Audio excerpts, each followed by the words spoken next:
Aha, evo, sej, to je že kar telepatsko. Živjo. Ja, dober večer, pater Bogdan tukaj. Živjo, vidim kar naprej. Hvala lepa. Oho, lepo zdrav. Živjo. To je pa zdaj le varnostni ukrepi izgleda, ne? Ja, tako. Ja, to je primerno. Prejšnji teden ste slišali, kaj se je zgodil.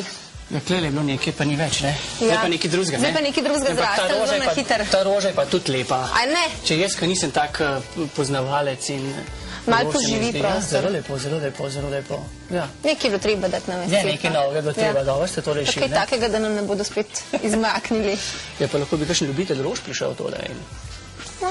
Nikoli ne vemo. Zdaj ste dali pa idejo. Nikoli ne vemo, kaj se lahko zgodi. Ja, življenje je tako. Zdaj ste dali pa idejo. A to je zdaj dodatno za...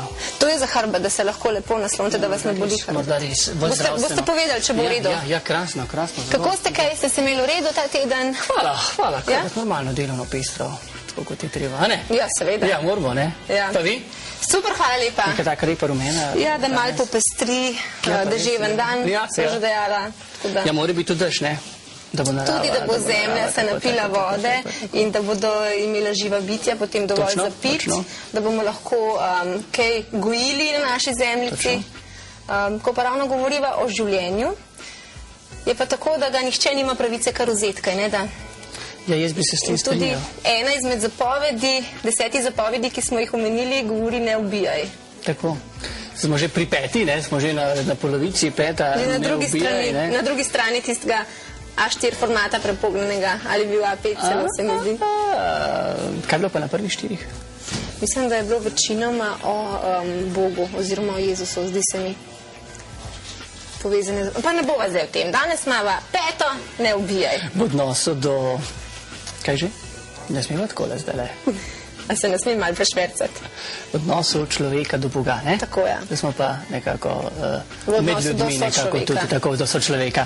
In danes je 5, ne ubijaj in seveda Jezus je tukaj jasno velik zagovornik neubijanja, ne? Bi rekli, imamo lahko tudi kakšen primer iz njegovega življenja, ker dejansko se lahko zavemo, da je bil proti takim stvarem, ne?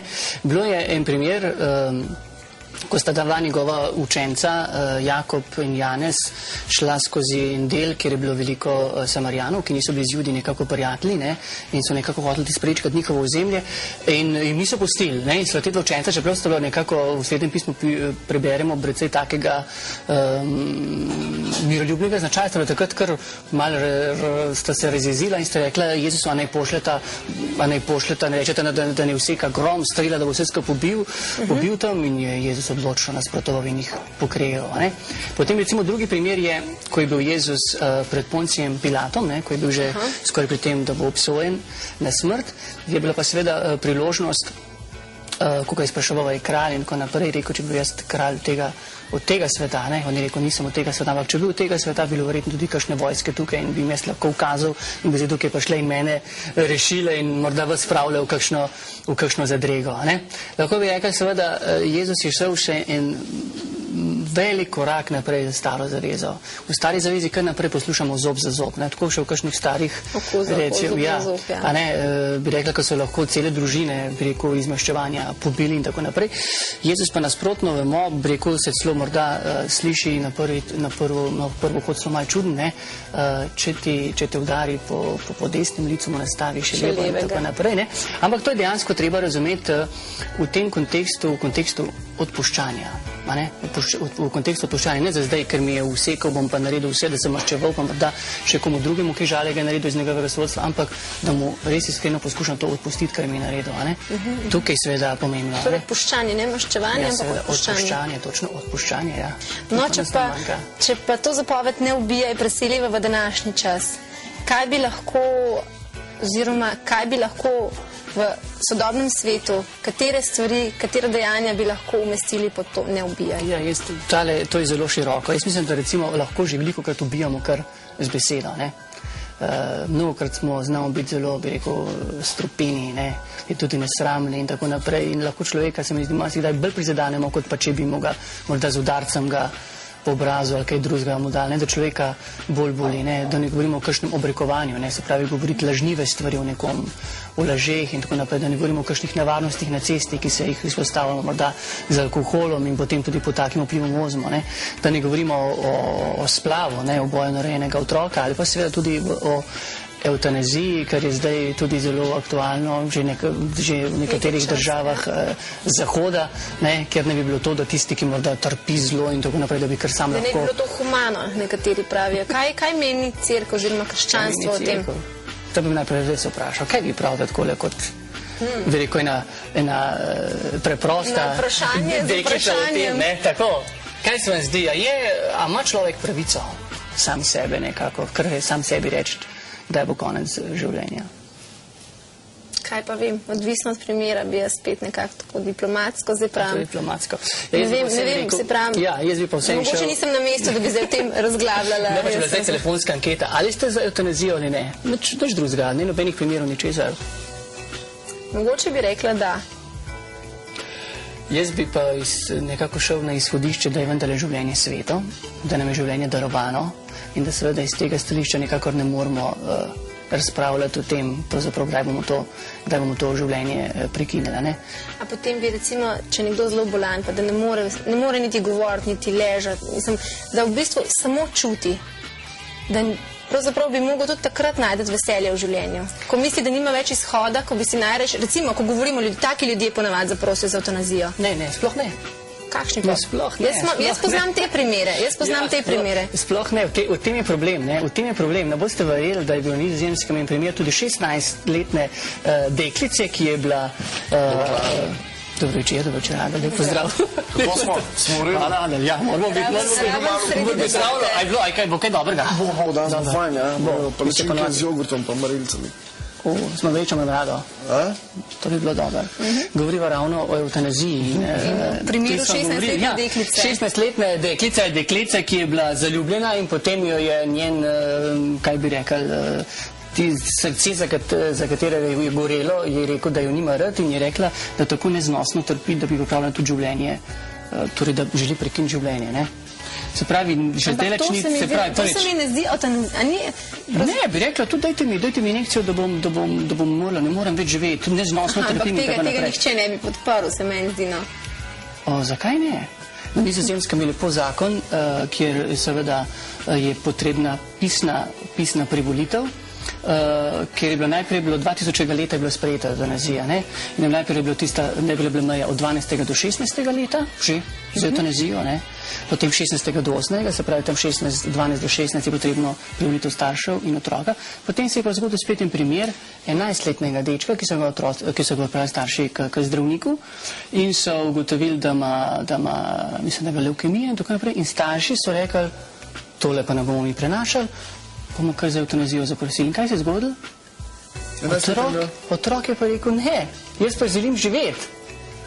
A si ti to miloš misli? In kaj se je zgodilo? Seveda Nizozemska preko, torej starša sta šla na sodišče in je dalo, nima prav. In so ga eutanazirali? Je proti njegovi volji, seveda. Grozen. Seveda, to niso heci, da samo da ponazori spet naprej. Eutanazija, ki izhaja iz grške besede, je pomenila dobro smrt, Tak lep prevod se sicer glasi. Vendar recimo na Nizozemskem je bilo eutanaziranih, mislim, da je za leta 2003 statistika okrog 3300 ljudi. Od tega, od 1000 ljudi ni bilo pisne privolitve, da to želijo. Kaj to želijo? Kaj to pomeni? Da so bili proti svoji volji. To pomeni, da so jih ubili. To pomeni, da so jih preprosto ubili. Ja. In kaj se dogaja? Zanimivo, junija je največ eutanazij. Junija. Zaradi slabega šolskega uspeha ali kako? Ja ne, ljudje grejo na počitnice. Grozen. Morda je treba stare starše nekam spraviti. Morda rabijo čim prej, da je zapuščinska razprava, da dobijo imetje in tako naprej. In kaj se dogaja? Na meji z Nemčijo gradijo ogromno novih domov za ostarele, kajti mnogi starejši iz Nizozemske dobesedno in Belgije, kjer je že uzakonjeno, dobesedno bežijo, da jih ne bi eutanazirali njihovi domači. Kot sem rekel, tistih 1300 primerov je bilo kar 1000 primerov, ko pravzaprav ni bilo pisne izjave. Pisne potrditve. Grozen je to, ker vsak človek ima mogoče trenutek, v katerem ne razmišlja strezno glava, ne? In zdaj, če, ne vem, Evtanazijo si verjetno predstavljaš takrat, ko je nekdo tako bolan, da se mu ne da pomagati, ko ne more skrbeti zase, ko se poskusi vse, ko je rastlina, recimo. Takrat nekako pomisliš, takrat mogoče rečeš, ja, mogoče pa to najlažji način, ko je rastlina. Ja, to zdaj mi spet z nekega stališča gledamo. Ja, vsak iz svojega recimo tale zdaj v komi rečemo, se nečeš ni od sebe. Se je že zgodilo, ko je menda človek po 15 letih se zbudil s kome. Po 15 letih. In se potem je rekel, vse sem slišal, kaj so tam v krogu mene govorili. Predstavljate, kaj so že lahko govorili, ne? Se s tem ne bo nič več, da ga odklopati, se tale bo, kaj nam zdaj tukaj delam, tako naprej. Pa bohe, kaj še se drugo tam govorijo, ne? Se pravi, nimamo teh izkušenj. Potem pa bi morda osvetljiv z enim posebej primerom, ki se je zgodil, ki je svetovno znan, in sicer o Terry Schiavo, 63 leta rojena, imela najprej neke težave, bila precej obilna in potem je posebno hujšanje imela in 1990 leta je imela 11-minutni zastoj srca. Zastoj srca. In potem je bila na željo moža tudi intubirana, so jo dali na umetno dihanje in tako naprej. In čez 2 meseca so zdravniki ugotovili, da je v trajno vegetativnem stanju. Ampak mož jo je hranil po sondi vsak dan, ne? Če si jo poklical, je odprla oči, če so jo dali recimo takole sedeti, da bi jo naslonili, je tudi sedela. In mož je rekel, to je, bomo jo vzdrževali in tako naprej in tako naprej. No, potem pa so začeli problemi glede skrbništva med njenimi starši in med tem možem njenom, ki je za njo lepo skrbel, vendar je menda v tem času že spoznal eno drugo gospodično in 93. leta je on dobil, zato ker je prišlo do neke napake takrat zdravnika, v tem primeru, da je do tega prišlo, je dobil $300,000 odškodnine in $700,000 za to, da bo skrbel, bi rekel, oskrbovalnine za svojo ženo. In potem je od nekega trenutka kar spremenil mnenje in začel govoriti, kako je pravzaprav Terry želi umreti, ne? Da to ni vse skupaj nič in tako naprej. In potem so začeli od 93. do 2005, ko je umrla oziroma ko je on dobil dovoljenje nekako, da jo neha hraniti, ko je sam tako želel. In to so bili, bi rekel, eni grozni primeri, ne. Se je zgodilo, da je recimo sodišče tisto lokalno, zvezno presodilo v njegovo korist, potem pa je zvezno iz cele države ameriške spet presodilo napačno, so tam bili enkrat agenti FBI, pa zvezni policaj in so to kar nekaj časa, je rata cela kolobocija nazadnje, da so presodili, mislim, da 2 zdravnika, da ne živi več, pardon, 3, da ne živi več, 2 pa da še živi. In potem je on jo 18. marca izklopil, bomo rekli, nehal hraniti in ona je čez 13 dni umrla izstradana. Izstradana, jasno, ker je več hrano, prej hrane normalno, bi rekel, živela in izstradana, umrla čez 14 dni. On je rekel, trdil, da je sicer mirno razpada, njeni starši pa in to jasno tudi so je videli, ne bi rekel, so jo izstradali do smrti, ne? Izstradal je do smrti, ne? Jaz bi se zavedal, zvedi tega človek, vedno začne postavljati stvari relativno, če mu vse to bi rekel dovoljno. In jaz mislim, če nekaj začnemo govoriti tudi o takih stvari, kot je življenje, potem lahko pride do mnogih zlorab. In tukaj že v tem primeru prihaja do ogromnih zlorab. In tukaj je ena velika rešitev. V Oregonu recimo so tudi statistika, recimo za eno leto sem bral, želja je bila 44 ljudi, da se eutanazira, na koncu pa 22 zdaj želi. Zakaj? Začeli so s spremljanjem umirajočih, s tem, ki trpijo, in njihovih svojcev. To je zelo pomembna stvar. Pri nas je smrt vleta tabu, o tem nihče ne govori.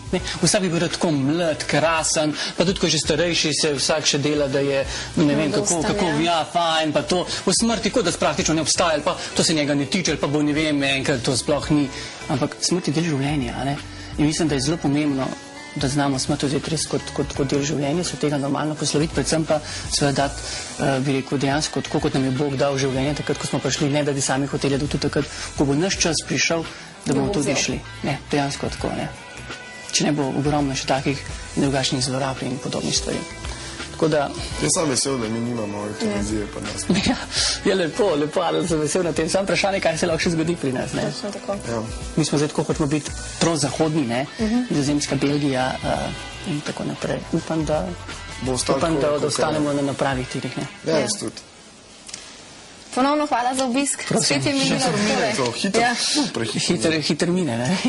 Sam smo pa ene par zanimivih godbic danes posredovali. In že uresničiti, ne? Tako da se lahko zdaj vsi malo zamislimo nad tem. Ja, dejansko se moramo zamisliti, nujno. Ker tole je treba malo... Več, ko moramo staviti konje, bi se rekla, ne? Tako je, pa treba predstaviti ljudem, kaj se dogaja. Ja, dejansko. Jaz hočem v kuhno nazaj, če napinke delati. Pozdrav, Ade, se vidimo. Čau. Jaz pa tudi, ne? Greva pa tukaj, ali kako? Ja, vidva greva pa sem. Dobro, pa Iva, dio.